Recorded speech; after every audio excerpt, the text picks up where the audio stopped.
Good morning. आज का capacitor का तीसरा लेक्चर है। कैपेसिटर का तीसरा लेक्चर है।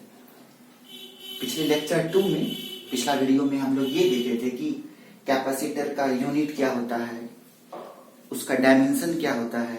डायमेंशन सर आपके लिए लिखने के लिए था, आप पता नहीं क्या लिखे हो, क्या डाले हो, अभी देखना पड़ेगा। तो ये लेक्चर 3 है। कैपेसिटर को हम लोग आगे बढ़ाते हैं, कैपेसिटर को लेक्चर 3 में। आज हम लोग को ये जानना है, हम लोग बात किए थे कैपेसिटर क्या है, फिर बात किए थे कैपेसिटेंस क्या है, कैपेसिटेंस का मात्रक क्या होता है, उसको सी से लिखते हैं, उसका मात्रक फैराड है, और भी मात्रक था इस तरीके से फैराड, कूलम स्क्वायर पर न्यूटन मीटर वगैरह। तो ये सभी कैपेसिटेंस का मात्रक था। उसका जो अगर पूछा जाएगा कि कैपेसिटेंस का एसआई मात्रक क्या होता है, तो आप टिक करेंगे फैराड। अगर और कोई नहीं है तब कैपेसिटर का या कैपेसिटेंस का एसआई मात्रक क्या लिखेंगे आप, फैराड लिखेंगे। नाउ हम लोग आगे बढ़ते हैं। कैपेसिटेंस जो होता है, जैसे कोई कैपेसिटर आप बना लिए, तो उस कैपेसिटर का जो कैपेसिटेंस होगा वो कुछ बातों पर निर्भर करता है। तो आज का पहला स्टार है,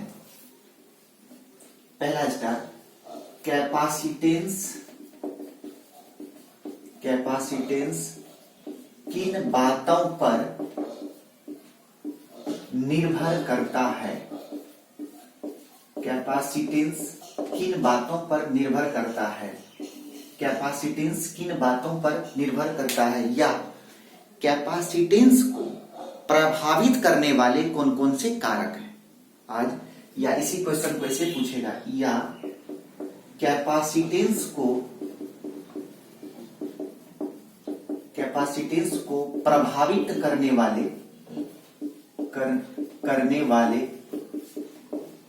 कारक का नाम बताएं, कारक का नाम बताओ। समझिएगा इसी क्वेश्चन को, ये एक क्वेश्चन है कैपेसिटेंस किन बातों पर निर्भर करता है, या इसी क्वेश्चन को, ये बोर्ड मॉडल क्वेश्चन है, बहुत ही इंपॉर्टेंट क्वेश्चन है कि कैपेसिटेंस किन बातों पर निर्भर करता है, या कैपेसिटेंस को प्रभावित करने वाले कारक का नाम बताओ। ठीक, तो कैपेसिटेंस जो होता है वो 3 बातों पे निर्भर करेगा। क्या बोल रहे थे, कैपेसिटेंस जो होता है वो 3 बातों पर निर्भर करेगा। तो यहां पे आप लिखेंगे कि कैपेसिटेंस 3 बातों पर निर्भर करता है, मतलब धारिता। कैपेसिटेंस 3 बातों पर निर्भर करता है। बहुत इंपॉर्टेंट क्वेश्चन है आज का।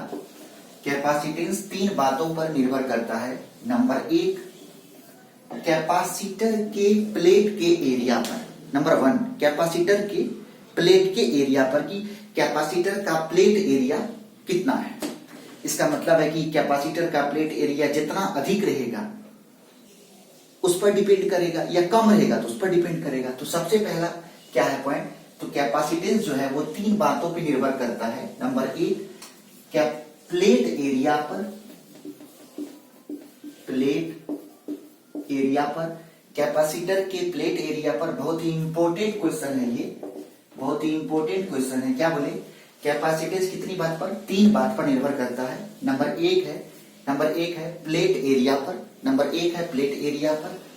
दूसरा नंबर है दोनों प्लेट। क्या बोले थे, कैपेसिटर में 2 प्लेट होगा, तो प्लेट 1 प्लेट 2, तो दोनों प्लेट का जो बीच का दूरी होगा, जैसे ये 2 प्लेट है, इस दोनों के बीच में दूरी अधिक है या कम है, इस पर भी डिपेंड करेगा। तो दूसरा, दोनों प्लेट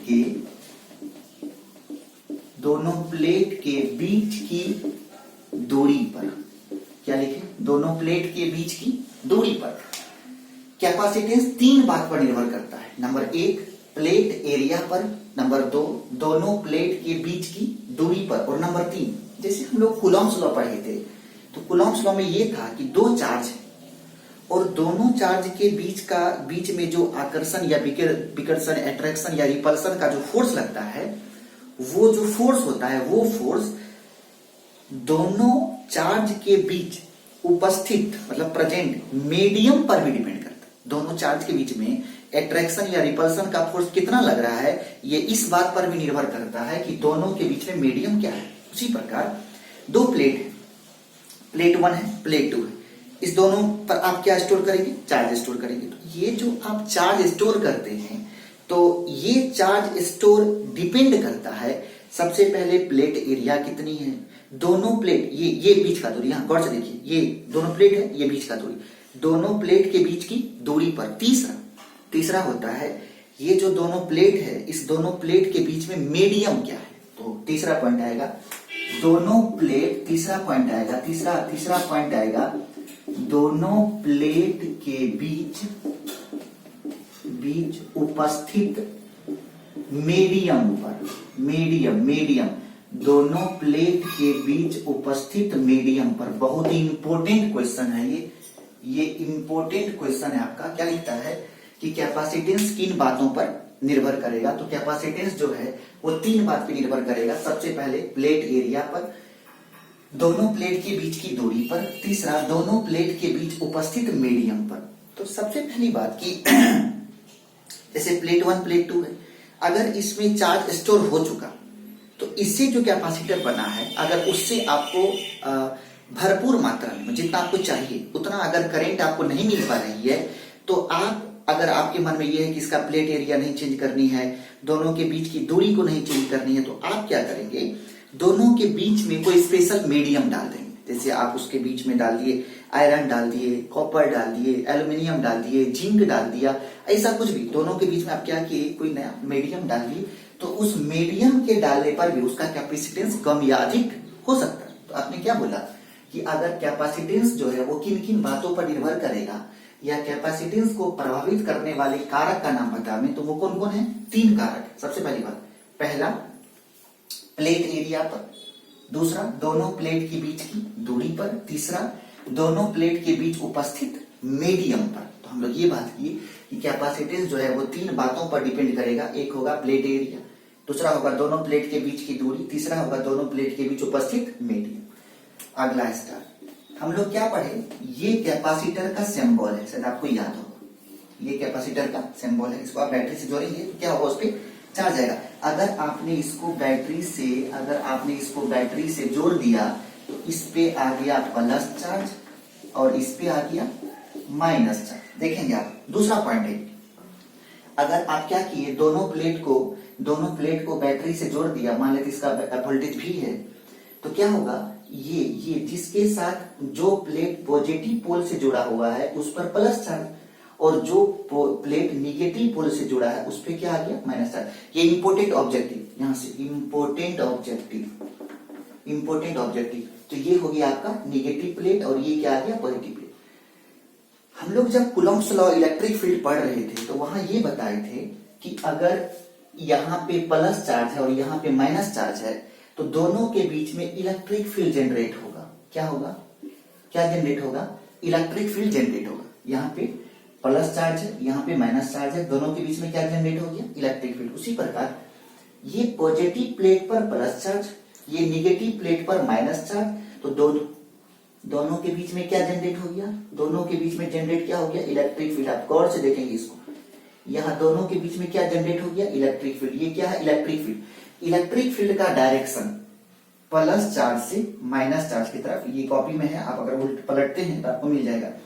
ये पॉजिटिव, ये प्लस चार्ज, ये माइनस चार्ज, इलेक्ट्रिक फील्ड का डायरेक्शन पॉजिटिव चार्ज से निगेटिव चार्ज की तरफ होगा। इलेक्ट्रिक फील्ड का डायरेक्शन पॉजिटिव, ये भी इंपॉर्टेंट ऑब्जेक्टिव है, पॉजिटिव चार्ज से निगेटिव चार्ज की तरफ होगा। अब देखेंगे, अब यहां से एक ऑब्जेक्टिव हम लोग को जानना है, ये यहाँ पे ये जानना है कि ये कैपेसिटर है, तो कैपेसिटर में क्या जनरेट हो गया, electric field.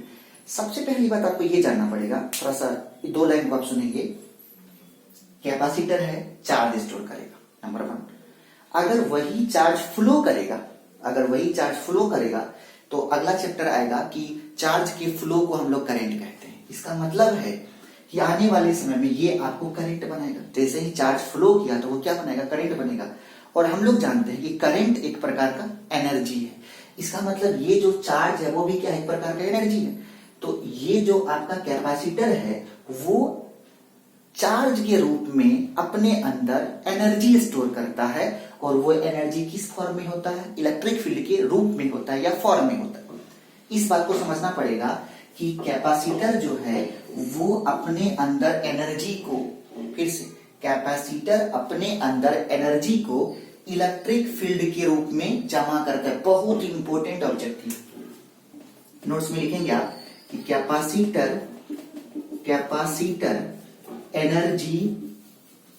Energy electric field के रूप में इलेक्ट्रिक फील्ड के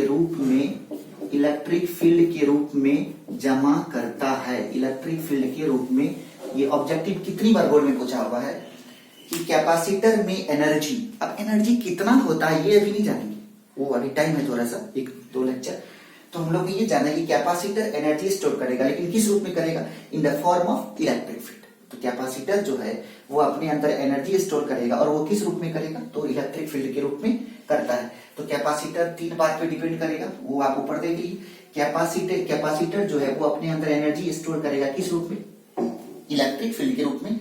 इलेक्ट्रिक फील्ड का डायरेक्शन पॉजिटिव चार्ज से किधर होगा? नेगेटिव चार्ज की तरफ। और इलेक्ट्रिक फील्ड का मात्रक न्यूटन पर कूलम। इलेक्ट्रिक फील्ड वेक्टर, ये सभी वेक्टर क्वांटिटी, ये सभी इंपॉर्टेंट ऑब्जेक्टिव है कुल मिला के। ओके, नेक्स्ट अब हम लोग जानेंगे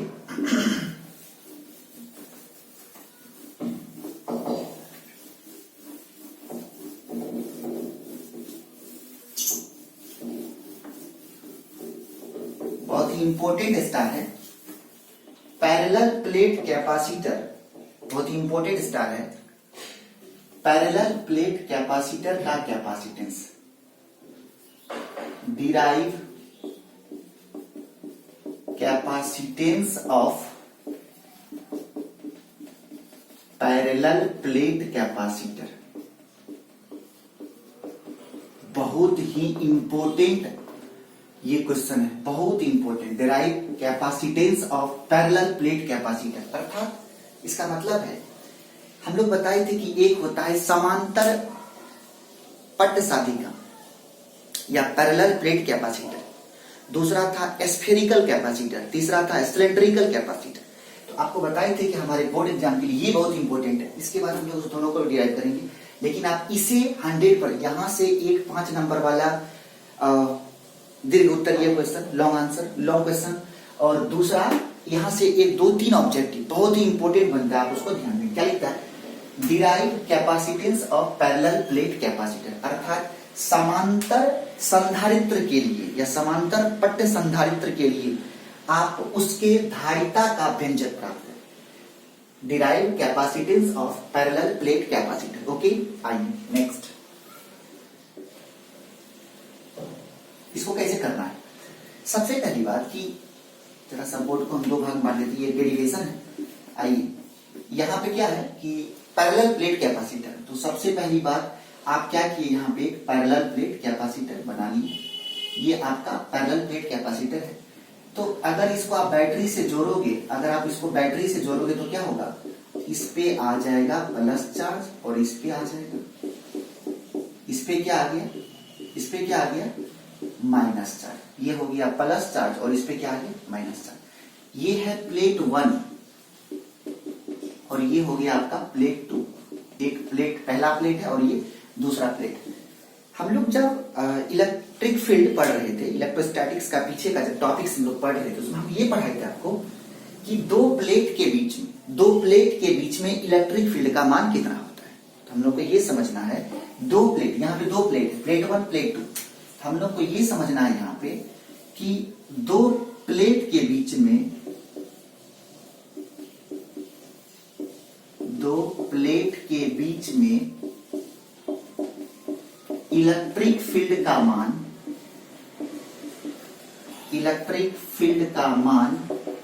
बताइए जरा, सिग्मा बाई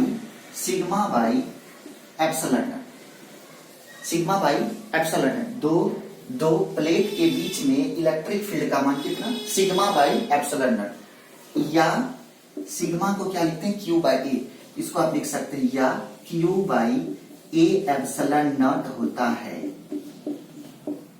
समझेंगे आप क्या बोले?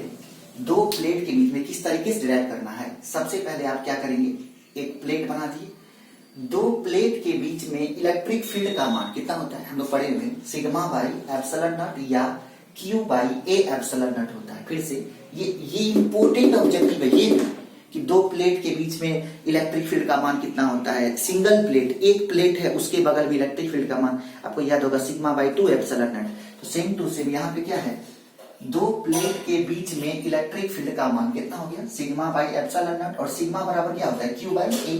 तो पढ़े हुए हैं sigma equal to Q by A. Sigma क्या है, सिग्मा है सरफेस चार्ज डिस्ट्रीब्यूशन। सिग्मा क्या है, सिग्मा है आपका सरफेस चार्ज डिस्ट्रीब्यूशन, क्यू क्या है, चार्ज है, ए क्या है, एरिया है। तो ये हो गया सिग्मा बाई एप्सिलॉन नॉट या Q by A epsilon not होता है कंप्लीट। दो प्लेट के बीच में इलेक्ट्रिक फील्ड का मान कितना होता है, सिग्मा बाई एप्सिलॉन नॉट, और sigma equal to Q by A, तो ये हो गया Q by A epsilon not. Okay next हम लोग पढ़े थे इससे पहले जब हम लोग का क्लास चल रहा था ऑफलाइन, तो उसमें हम लोग ये पढ़े थे कि इलेक्ट्रिक फील्ड और पोटेंशियल में क्या रिलेशन है। तो हम लोग पढ़े थे potential equal to, now potential equal to electric field into distance, electric field into distance.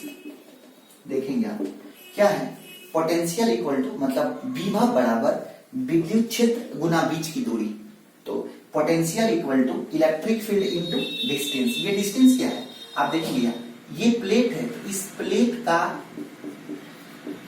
Plate area A मान लिए, और यहाँ पे इस ये जो दोनों प्लेट है इसके बीच की दूरी को डी माने। तो यहाँ पे ए किसको बोलते हैं, ए बोलते हैं आप प्लेट एरिया को, और डी किसको बोलेंगे आप, डी किसको बोलेंगे, डी है आपका प्लेट के बीच की दूरी, डिस्टेंस बिटवीन द प्लेट। ये क्या हो गया, डिस्टेंस ए, और डी क्या है, डिस्टेंस बिटवीन द प्लेट। अब देखिए पोटेंशियल को आप किससे लिखते हैं, भी से, भी इक्वल टू इलेक्ट्रिक फील्ड किससे लिखते हैं, ई से, तो ई। और डिस्टेंस को, डिस्टेंस कितना है बीच का, डी, डिस्टेंस कितना हो गया, डी। और इलेक्ट्रिक फील्ड कितना होता है, क्या लिखा हुआ है, दो प्लेट के बीच में इलेक्ट्रिक फील्ड का मान, दो प्लेट के बीच में इलेक्ट्रिक फील्ड का मान कितना, Q by A epsilon not. यहाँ पे तो भी इक्वल टू क्या लिखेंगे आप, ई, ई के जगह पे कितना होगा, Q by A epsilon not into D. भी equal to Q by A epsilon not into D. एकदम इस डेरिवेशन को आप सुंदर से देखेंगे, भी इक्वल टू हो गया Q by A epsilon not into D. हम लोग अभी आपको पढ़ाए थे, हम एक फॉर्मूला कल डिराइव किए थे, क्यू इक्वल टू सी भी, तो भी इक्वल टू कितना हो गया, क्यू बाई सी। इसे हम यहां रखना चाहते हैं, भी के जगह पे क्या रख दिए, Q by C equal to इधर क्या आ गया, Q by A epsilon not into D. देखेंगे आप क्यू के साथ क्यू कैंसिल, तो क्या बचा अगले स्टेप में, 1 by C equal to D by A epsilon naught. Capacitance C है, हमको सी का वैल्यू चाहिए, इसीलिए क्या करेंगे, दोनों तरफ पलट देंगे। तो दोनों तरफ अगर आप पलटोगे तो आपको क्या मिलेगा, C equal to A epsilon not by D, C equal to A epsilon not by D. ये है capacitance of parallel plate capacitor. इस लाइन को, इस ऑब्जेक्टिव को आप अपने दिमाग में अच्छे से डाल लीजिए। सी मतलब कैपेसिटेंस बराबर ए एप्सिलॉन नॉट बाई डी।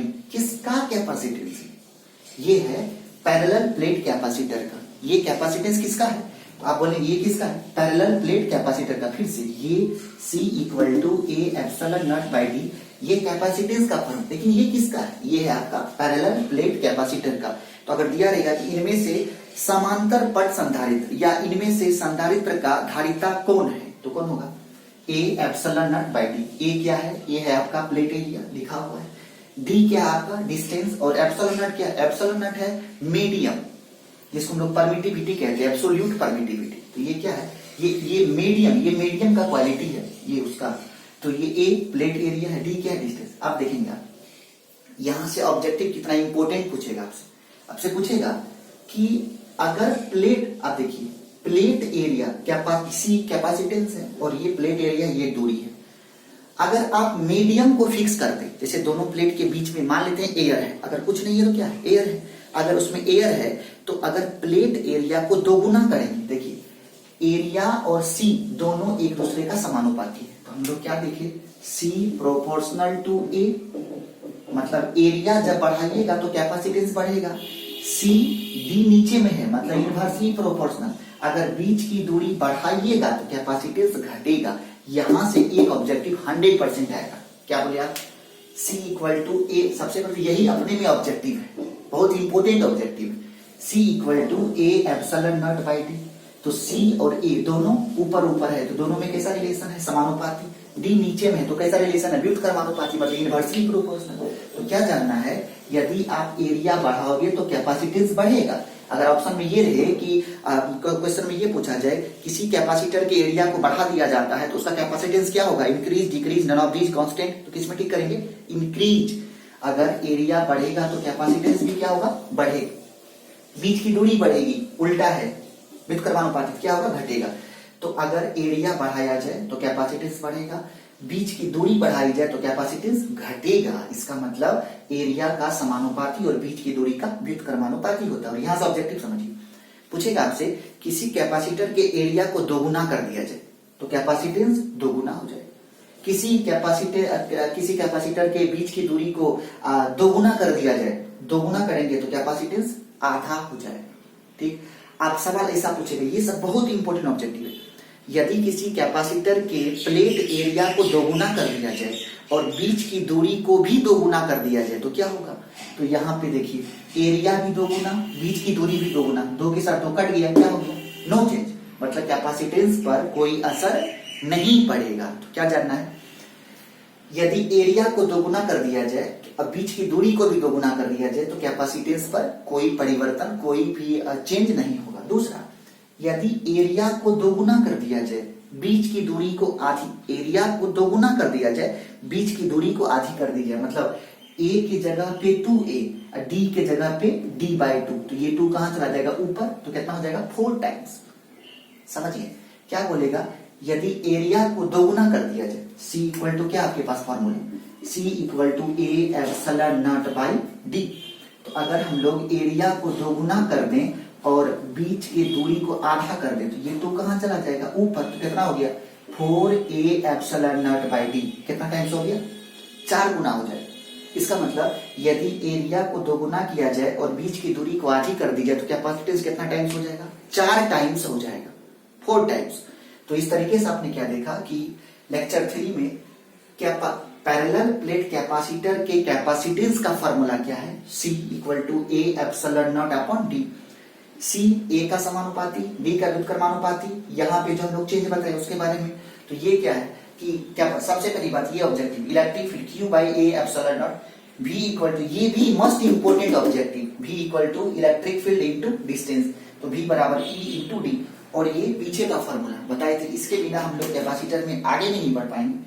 तो ये Q इक्वल टू क्या हो गया, CV, तो V equal to Q by C, यहाँ पे रखे आप, फिर यहाँ से आगे तो C equal to A epsilon not by D।